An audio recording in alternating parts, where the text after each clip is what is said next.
दोस्तों आज हम लोग समझने वाले हैं कि किस तरह से सूर्य से जो आने वाली खतरनाक अल्ट्रावायलेट किरणें हैं वो डायरेक्ट धरती तक नहीं पहुंच पाती और हमें बहुत तरह की बीमारियों से बचाती है।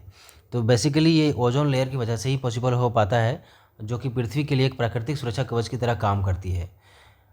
वास्तव में ओजोन लेयर कोई फिक्स लेयर नहीं है, वो एक डायनेमिक प्रोसेस के द्वारा, जिसे हम लोग चैपमैन साइकिल के नाम से भी जानते हैं, उस साइकिल के द्वारा वो बनती है, बिगड़ती है, फिर बनती है, फिर बिगड़ती है।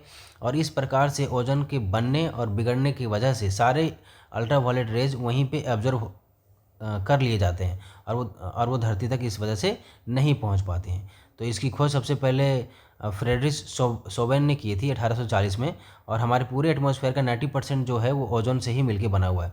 ये हमारे स्ट्रेटोस्फेयर में पाया जाता है। 20 से 30 किलोमीटर के रेंज में ये हमें देखने को मिलेगा। हालांकि अभी इसकी जो मोटी परत है वो काफ़ी पतली होती जा रही है, क्योंकि हम लोग अपने घरों में एसी और क्लोरोफ्लोरोकार्बन्स का यूज ज़्यादा बढ़ा दिए हैं। तो बेसिकली जो क्लोरीन जो गैस होती है वो ओजोन लेयर को काफ़ी नुकसान पहुंचाती है, उसको ख़त्म कर देती है। अब आइए समझते हैं कि किस तरह से यूवी रेज जो है ओजोन के बनने और टूटने में खपत हो जा रही है।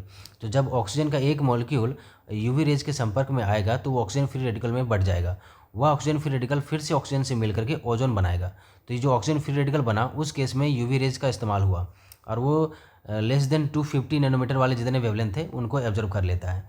जब ओजोन फिर से टूटता है जब ऑक्सीजन के प्रेजेंस में, तो उस केस में क्या होता है कि 250 से ऊपर वाले नैनोमीटर जो भी यूवी रेज हैं वो इस्तेमाल किए जाते हैं, और वो ऑक्सीजन के अणुओं में फिर से दोबारा टूट जाता है। तो इसलिए क्या हो रहा है, एक बार फॉर्मेशन हो रहा है ओजोन का और एक बार डिफॉर्मेशन हो रहा है। तो एक डायनेमिक साइकिल चलता रहता है, जिसे हम लोग चैपमैन साइकिल के नाम से भी जानते हैं, और एक नेचुरल प्रोसेस है ये।